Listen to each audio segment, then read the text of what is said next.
Hola amigos, ¿qué tal?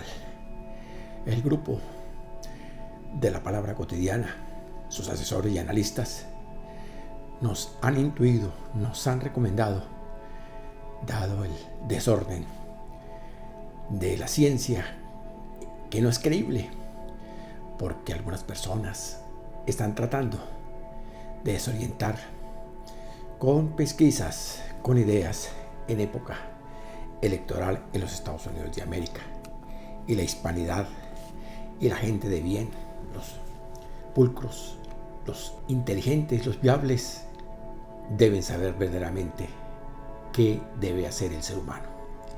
Y para eso es vital hablar del método científico, porque es un conjunto de pasos ordenados que se emplean para adquirir nuevos conocimientos. Y así se hace a un lado el empirismo, o sea, lo que yo creo, lo que me dice la razón, lo que me dice a mí el juicio, empíricamente, sin ese método, en la medición de datos, que está sujeto al pensamiento puro y la razón a través de ese método científico. Porque mi praxis es mi praxis, la razón es mi razón y la ciencia es la ciencia. Y ahora, en épocas de pandemias, de infecciones, debemos atender la ciencia. La historia del método científico, recordémoslo rápidamente, empieza desde la prehistoria. El hombre primitivo, que en el ayer era curioso por naturaleza, que descubrió a través de ese método del ensayo y el error los alimentos, lo que podía comer, lo que podía cazar y que podía seleccionar para su sobrevivencia. En esa época, de manera lenta pero inexorable, dejó de recoger frutos y dejó qué animales cazar para convertirse en un pastor y en un agrícola. ¿A través de qué? Del método de la observación.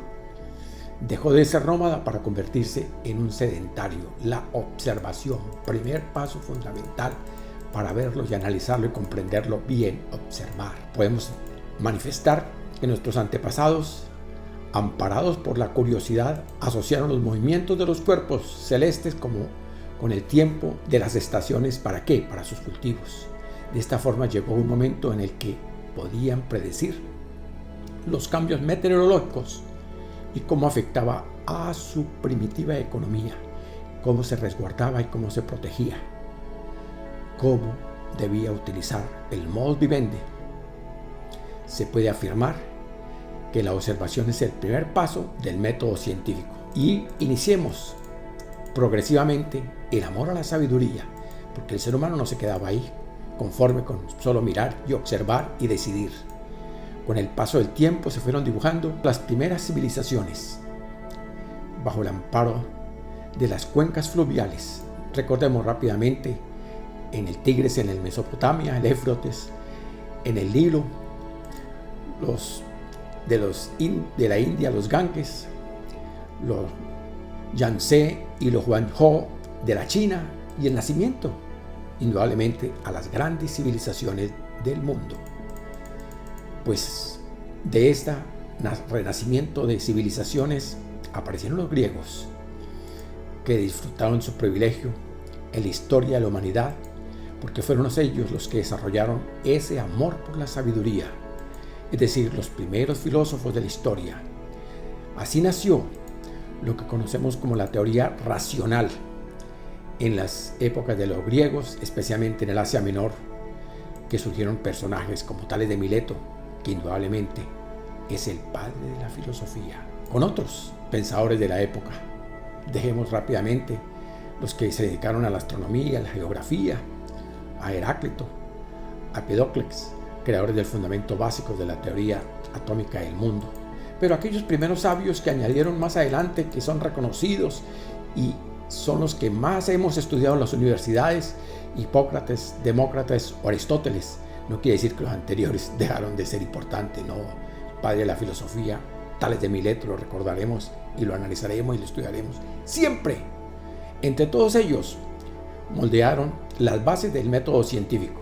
El elemento común en las primeras filosofías científicas, ya lo dijimos, la observación, lo tenemos que recordar. Pero pasemos al discurso del método, quien nos lo enseñó Galileo Galilei.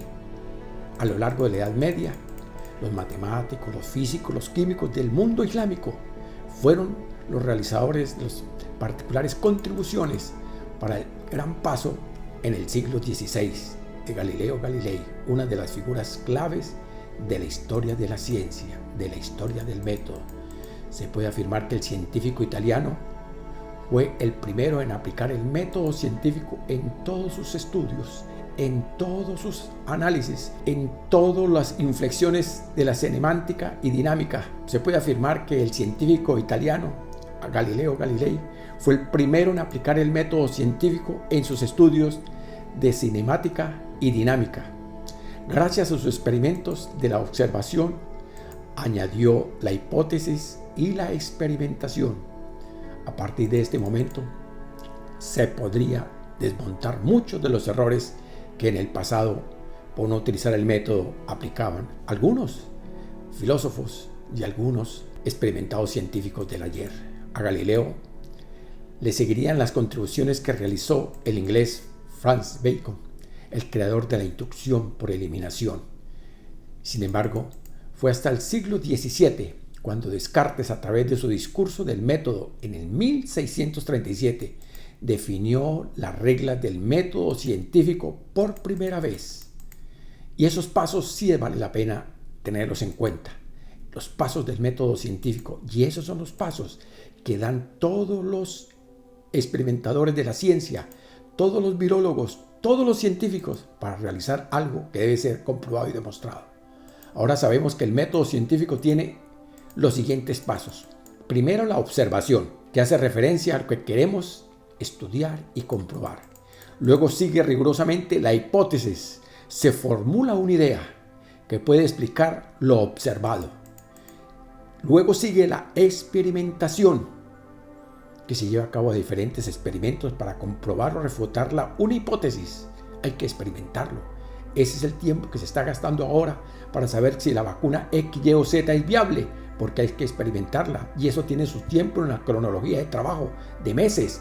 Por eso se nos comenta que las primeras vacunas comprobadas, demostradas y que son las que se debe aprobar, estarán el año entrante, después de la primavera o en el verano del 2021. Lo demás es falacia, es mentira, es engaño.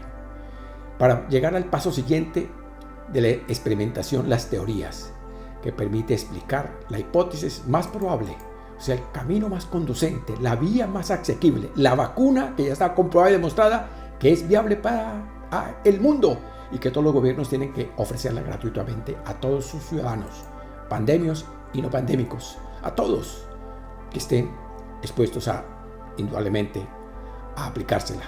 ¿Qué podemos concluir? Se extrae de la teoría formulada.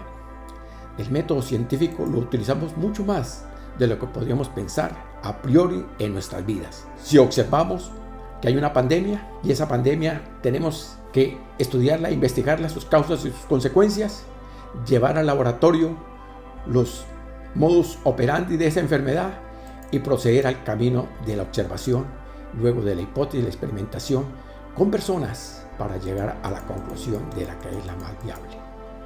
Esa es la metodología para que científicamente los virólogos o los científicos nos demuestren, nos comprueben que eso es el camino que debemos de seguir para aprobar vacunas. A continuación, sería experimentarnos muchas preguntas, muchos rodeos, muchas inquietudes, pero la respuesta es que la eficiencia, la eficacia y la efectividad nos permite que de la teoría pasamos al método, a la praxis, a la observación y a la conclusión de un gran problema. Como un axioma que tenemos que resumir más de tantos siglos de la ciencia que nos ha llevado el método. ¿Para qué? Para cumplir la ciencia, y que la ciencia es el camino para desarrollar lo que la misma ciencia nos indica. Y no hay empíricos, ni tratadistas de ventas, como lo vemos ahora, de métodos virales para hacerse millonarios a costa de la comunidad. No, más mentiras. Dejemos que el método científico, que hemos explicado cuidadosamente, sea el viable y que sean los mismos científicos que nos recomienden el camino a seguir en esta etapa difícil de la vida del mundo entero. Gracias, hasta pronto.